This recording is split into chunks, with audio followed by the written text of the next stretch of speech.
I'm Soraya JT and I'm here. Timberwolves Broadcasting. Today I'm going to be showing y'all my mom's cookie brownie recipe. So, with an electric mixer, cream, butter, and sugar into a small mixing bowl. Add vanilla and egg.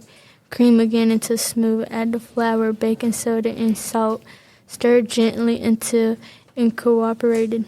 Stir in chocolate chips. Store in refrigerator until ready to use. Preheat oven to 350 degrees. Prepare brownie batter as directed.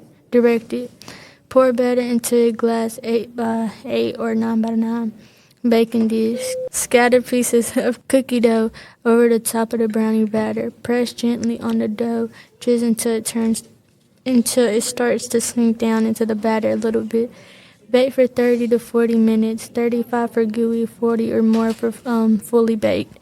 Cover with foil if you need to keep the cookies from getting too brown on top. Let stand for 15 to 20 minutes. Finally cut into pieces for serving. So the ingredients listed for this recipe can be found on our Facebook page.